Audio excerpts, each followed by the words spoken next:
1897 June மாதம் 27 இந்த நாள் எந்த நாள் தெரியுமா? பாரதியார் ஒரு சுவாரஸ்யமான சம்பவத்தை பண்ணார். அது என்ன அப்படின்னா, கொஞ்சம் கூட யோசிக்காம, கொஞ்சம் கூட பயப்படாம ஒரே நாள்ல 3 திருமணங்கள் நடந்தது. கன்னத்தினில் குயில் சத்தமே கேட்க கன்றது பார் என்றன் சித்தமே மயக்கஞ் செய்யுதே காம பித்தமே.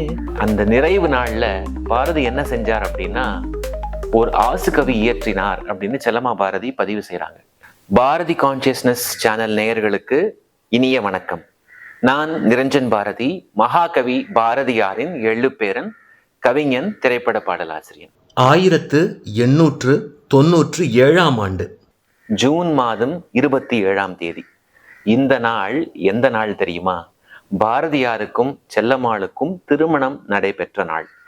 பாரதியாருக்கு அப்ப 14 வயசு, செல்லம்மாளுக்கு வெறும் 7 வயசு தான். இந்த குழந்தை திருமணத்துல பாரதியாருக்கு சுத்தமா ஆர்வமே இல்லை. ஆனா தந்தையோடைய ஆணை அவரால் மீற முடியல. அவர் திருமணத்துக்கு ஒத்துக்கிட்டாரு. செல்லம்மா பாவம் 7 வயசு தான். அதை விட கொடுமை என்ன அப்படின்னா, ஒரே நாள்ல 3 திருமணங்கள் நடந்தது. பாரதி செல்லம்மாளுக்கு மட்டும் இல்ல, பாரதியாருக்கு ஒரு தங்கை இருந்தாங்க. அவங்களுடைய பெயர் லக்ஷ்மி. அவங்களுக்கு அப்போ 3 வயசு தான். அந்த குழந்தைக்கும் திருமணம் நடைபெற்றது. யார் கூட அந்த குழந்தைக்கு திருமணம் அப்படின்னா, பாரதியாருக்கு ஒரு அத்தை இருந்தாங்க. அவங்க பேர் குப்பம்மாள். அவங்க காசியில இருந்தாங்க. அவர்களுடைய 2வது மகன், அந்த மகனின் பெயர் கேதார சிவன். அந்த கேதார சிவன் என்பவருக்கு தான் லக்ஷ்மிய மணமுடித்து வச்சாங்க.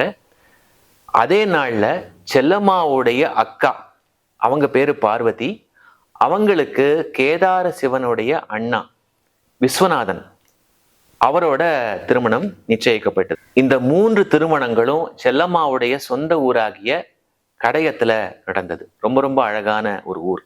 கிட்டத்தட்ட 4 நாட்கள் இந்த திருமண கோலாகலம் இருந்தது அப்படின்னு செல்லம்மா எழுதுறாங்க. பாரதியார் ஈடுபாடு இல்லாம இருந்தாலும் நாதஸ்வர இசை நிகழ்ச்சி, அப்புறம் பரதநாட்டிய கலை நிகழ்ச்சி, இதெல்லாம் இருந்ததுனால ஏதோ அந்த சோகத்தை மறந்துட்டு அந்த கலையில தன்னை அப்படியே கரைச்சுக்கிட்டார். இந்த திருமணம் ரொம்ப சிறப்பா நடைபெற்றது. பாரதியாருடைய அத்தை கணவர் திரு கிருஷ்ணசிவன் அவர்கள் ரொம்ப செல்வாக்கு பெற்ற ஒரு மனிதர். அதனால இந்த திருமணத்துக்கு ரொம்ப உயர்ந்த ரக அன்பளிப்புகள் எல்லாம் சேர்ந்தது. ஏன்னா கிருஷ்ணசிவன் அவர்களுக்கு நிறைய ஜமீன்தார்கள், ராஜாக்கள் இவர்களை எல்லாம் தெரியும். அதனால இந்த திருமணத்துல பார்த்தீங்க அப்படின்னா ஏகப்பட்ட பட்டாடைகள், அப்புறம் ஏகப்பட்ட நகைகள், முத்து மாலைகள், அதெல்லாம் அப்படியே குவிந்து கிடந்தது அப்படின்னு செல்லம்மா எழுதுறாங்க. இந்த இடத்துல பாரதியார் ஒரு சுவாரஸ்யமான சம்பவத்தை பண்ணார். அது என்ன அப்படின்னா, கொஞ்சம் கூட யோசிக்காம, கொஞ்சம் கூட பயப்படாம செல்லம்மாவை பார்த்து 14 வயதான அந்த வெடலை பையன் ஒரு காதல் பாடல் பாடினார். பாரதியாருக்கு அண்ணாமலை ரெட்டியார் என்கின்ற அந்த சிந்து கவிஞர் அவருடைய பாடல்கள் மேல ரொம்ப ஈடுபாடு. அதை தழுவி பாரதி அந்த மணமேடையில பாடின ஒரு பாட்டு பல பேருக்கு தெரியாது. அது என்ன பாடல்னு இப்ப பார்க்க போறோம். தேட கிடையாத சொன்னமே உயிர் சித்திரமே மட அன்னமே அரோசிக்குது பால் தயிர் அன்னமே மாறன் சிலை மேல் கணை கொலை வேலென விதி மார்பினில் நடுவே துளை செய்வது கண்டில்லை இன்னமே என்ன செய்தேனோ நான் பழி முன்னமே கன்னத்தினில் குயில் சத்தமே கேட்க கன்றது பார் என்றன் சித்தமே மயக்கஞ் செய்யுதே காம பித்தமே உடல் கனலேறிய மெழுகாயினதினியாகிலும் அடிபாதகி கட்டி அணைத்தொரு முத்தமே தந்தால் கை தொழுவேன் முனை நித்தமே. இந்த பாடலை கேட்டு எல்லாரும் ரசிச்சு கை தட்டினாங்க. ஆனா செல்லம்மாவுக்கு தான் ரொம்ப வெட்கம் ஏற்பட்டு அவங்க ஒரு மாதிரி கூசி குறுகிட்டாங்க. ஏன் மற்றவங்க மாதிரி ஒரு சாதாரண ஒரு சராசரியான கணவர் எனக்கு கிடைக்கல அப்படின்னா அவங்களுக்கு ரொம்ப வருத்தமா போச்சான். இது மட்டும் இல்ல, இந்த திருமணத்துல அந்த நிறைவு நாள்ல பாரதி என்ன செஞ்சார் அப்படின்னா ஒரு ஆசுகவி இயற்றினார் அப்படின்னு செல்லம்மா பாரதி பதிவு செய்யறாங்க. ஆசுகவி அப்படின்னா அந்த கணத்துல உடனே எழுதுகின்ற ஒரு கவிதை அல்லது பாட்டு. இந்த திருமணம் எப்படி சிறப்பாக ஏற்பாடு செய்யப்பட்டது, நாதஸ்வர இசை நிகழ்ச்சி எப்படி இருந்தது, பரதநாட்டிய அந்த கலை நிகழ்ச்சி எப்படி இருந்தது, என்னென்ன பரிசுகள் எல்லாம் கொடுத்தாங்க, என் மனைவி செல்லம்மாவுடைய அப்பா திரு செல்லப்பா ஐயர் என்னென்ன சிரமங்கள் பட்டாரு, எப்படி ரொம்ப சிறப்பா இந்த திருமணத்தை அவர் நடத்தி வச்சார் அப்படின்னு ஒரு ஆசுகவி பாடி அதற்கு பிறகு ஒரு சின்ன பிரசங்கத்தையும் பாரதி நிகழ்த்தினார் அப்படின்னு செல்லம்மா பாரதி எழுதுறாங்க. ஆனால் துரதிர்ஷ்டவசமா அந்த பாடல் நமக்கு கிடைக்கல.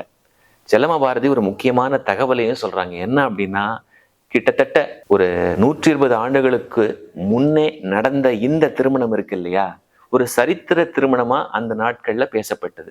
ஏன்னா அந்த திருமணம் நடந்து முடிஞ்சு பல நாட்களுக்கு திருநெல்வேலி ஜில்லா முழுக்க இந்த திருமணம் தான் ஒரே பேச்சா இருந்தது அப்படின்னு கூட செல்லம்மா பாரதி தன்னுடைய புத்தகத்துல மகாகவி பாரதியார் சரித்திரம் அப்படிங்கிற அந்த நூல்ல பதிவு பண்றாங்க. இன்றைக்கு கூட கடையம் செல்லம்மாவுடைய சொந்த ஊர்னு பார்த்தோம். அந்த ஊர்ல வருடா வருடம் சேவாலயா என்கின்ற ஒரு தொண்டு நிறுவனம், அதோடைய நிறுவனர் மதிப்புக்குரிய திரு முரளிதரன் அவர்கள் பாரதி செல்லம்மாவுடைய திருமண நாளை ரொம்ப சிறப்பா கொண்டாடுறார்.